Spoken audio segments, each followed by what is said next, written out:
What is going on, everybody? Welcome back to the channel. After Sound here, bringing you Splinterlands content every single day. We also stream right here on this channel every Tuesday, Thursday, and Sunday morning, so come by and say hello. All right, well, we have another town hall in the books. This is for February 20th, 2023, and I have the 5 biggest takeaways. Once again, just a reminder for those who might be new to the channel or new to this series, I do it every week or whenever there's a town hall, and it is just the 5 things that stuck out to me. It is not a full recap or summary. There are awesome video and written content creators that put together summaries, and I highly recommend you go check them out and support them. What I'm looking at here is the official Splinterlands Town Hall summary that was posted shortly or a little short while ago. So we'll use this as a reference, and then of course I have my 5 points here that we are going to dive into. So, number 1, there were a couple guests on the town hall today.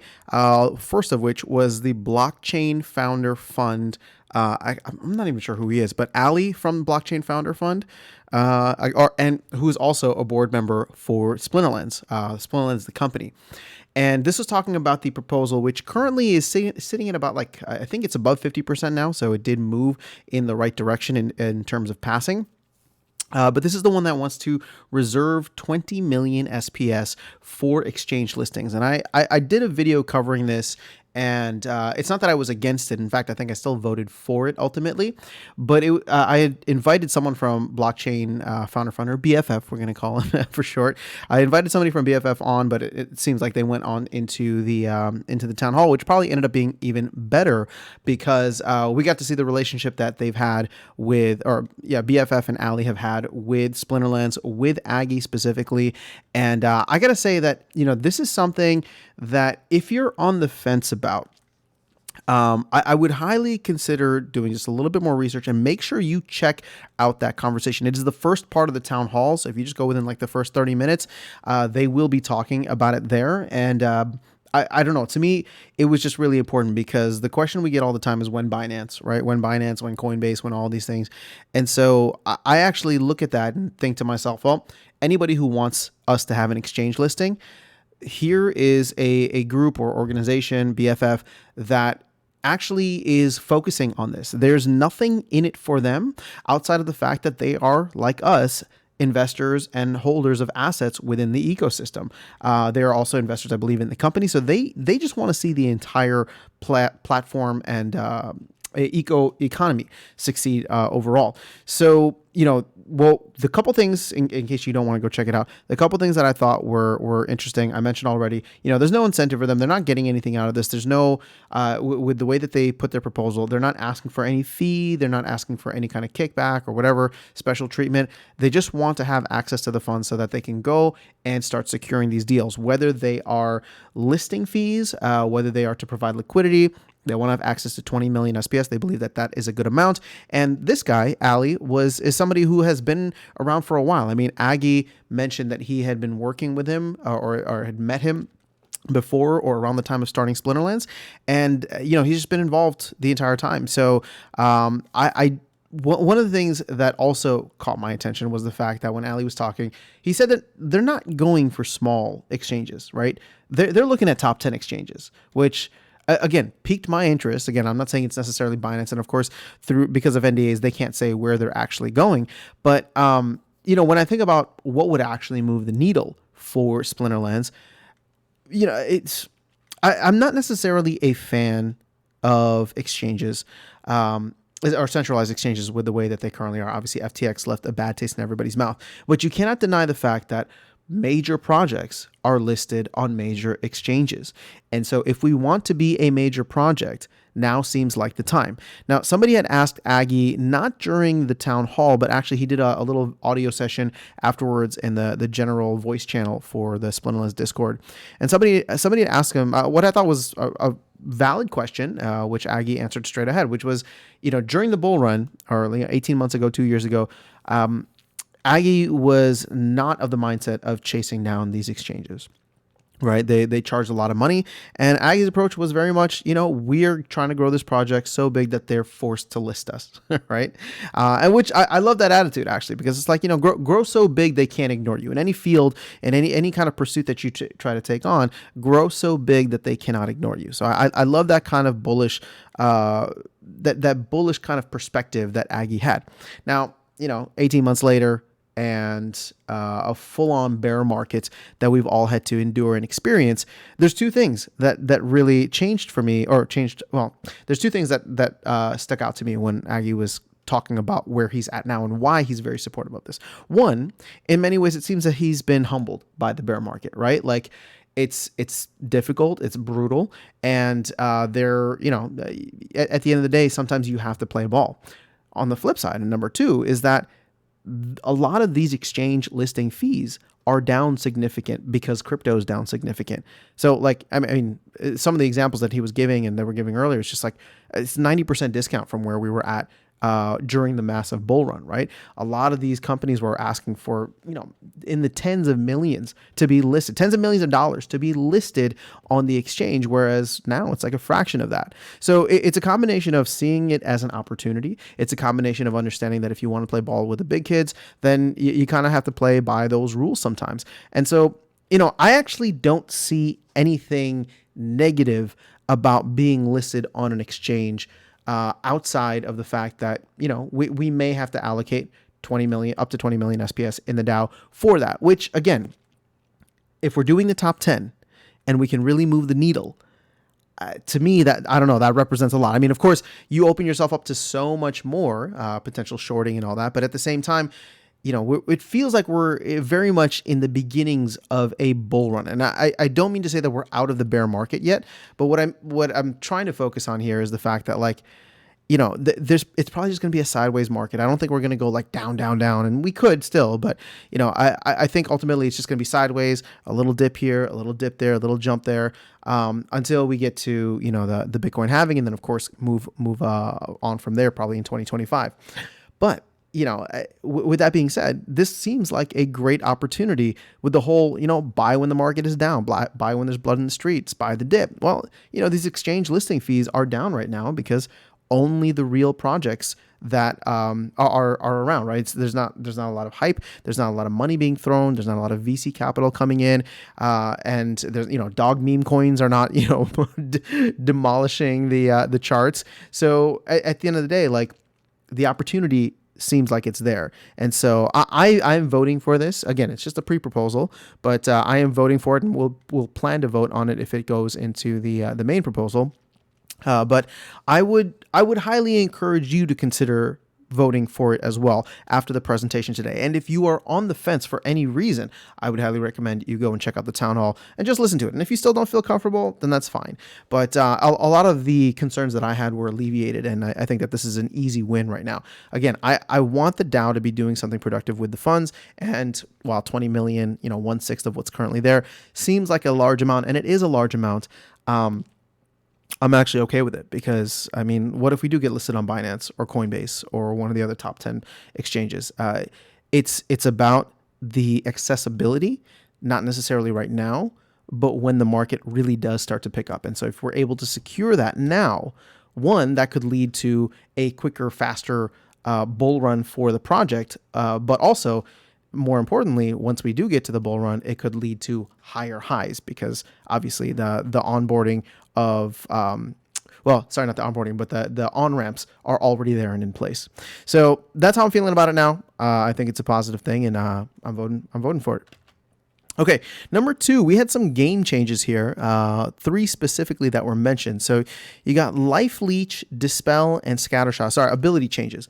So Life Leech and Dispel, both as they current function, will be impacted in Blast or any kind of Blast rule set or Blast ability, right? So like a Yodin, where right now with Life Leech and Dispel, whenever you blast someone else, you also get that effect, right? So life leech, you hit the main target and then you also blast into someone else. You actually life leech from both.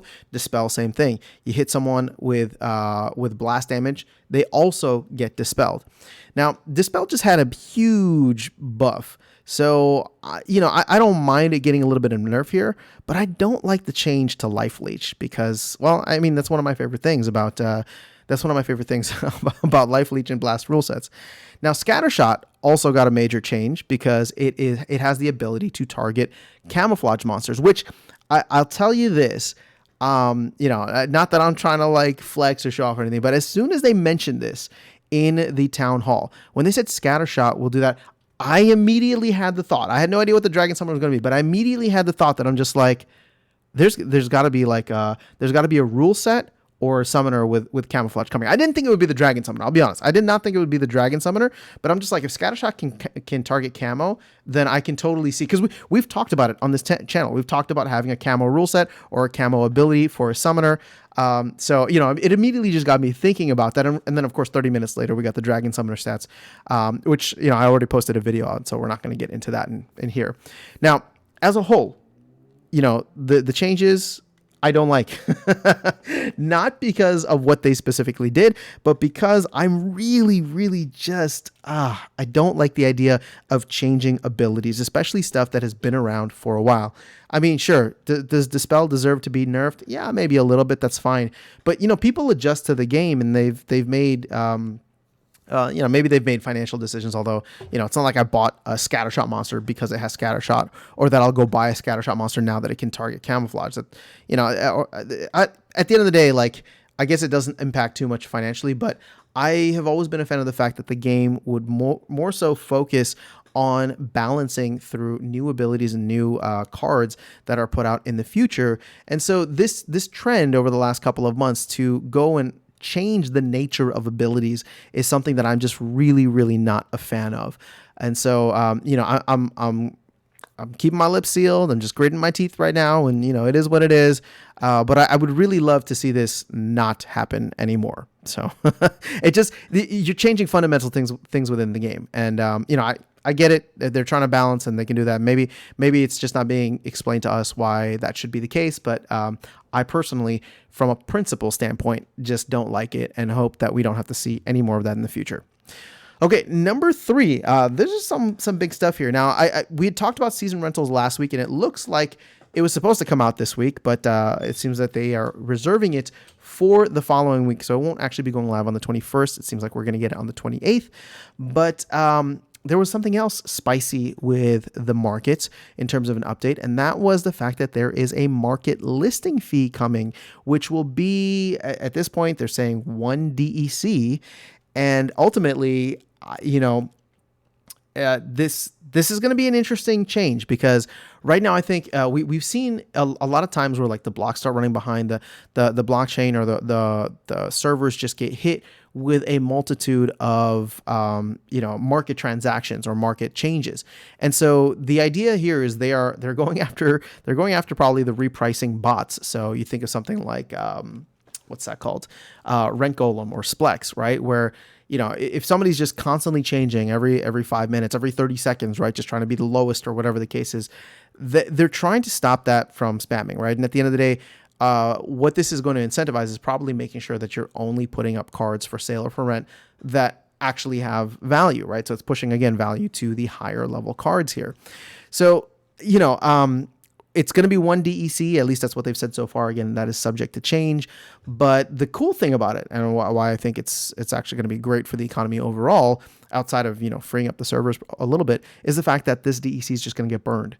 So we have yet another major DEC sink that we don't, I guess we could probably get an estimate of how much it would burn, and that estimate is probably going to be a little high, because I would expect market activity to go down for a little bit once people start to get used to this. But overall, I think it's a good move. Again, I don't reprice my stuff a lot. I use Splex here and there, but at the end of the day, like, if I have to list my stuff on my own to avoid the fee, then I don't mind doing that either. Plus, at the, with season rentals coming in, I think what we're probably going to see a bigger shift towards just renting out for the season. I list it once. I don't have to worry about anything. I know that I'm going to get X amount for the entire season. If I'm happy with that price and the renter is happy with that price, like, we're gravy. And then all of a sudden I'm only worrying about this like 2 weeks at a time. And then we're good. So, ultimately I'm excited to see these market changes. I know people might be upset about it, but at the end of the day, like what it's really targeting is the bottom feeders. And so, I don't mind if my 1BCX cards aren't getting rented out, or if I have to pay, because at this point, like my 1BCX cards are not getting rented out anymore. So, I'll have to make some changes and start focusing on that. Okay, number 4. This was an interesting topic here. Somebody brought up the question of removing alpha and beta brawls at some point, because we are getting to a point where, especially when land comes out, where a lot of those cards may go off to pasture. And so if that ends up being the case, would the team consider removing alpha and beta brawls? To which Aggie said no. And I thought that was fantastic. Now, here's the thing. I don't have any alpha and beta cards, and I'm not trying to be, just a mouthpiece for the OGs here. But if we're going to talk about cards having, retaining their value, then I think it's important to have places for these cards to be. Now, I have been critical of the alpha and beta tournaments and how much money they make, because to me, that compared to like Chaos Agent tournaments it's like exponential. Like it's stupid. So, over time, I would expect the rewards that go to these, that go towards alpha beta tournaments or alpha beta brawls, not rewards to brawls, but just like alpha beta tournaments, I would expect that to come down and then just be more proportional across the rest. We're going to keep on adding sets. Modern format's going to change. We'll probably have another format in a couple of years. Who knows? But you don't want to get rid of alpha and beta, because you want those cards to retain their value. Just like for now, like I want Chaos Agent cards to retain their value 5 years from now.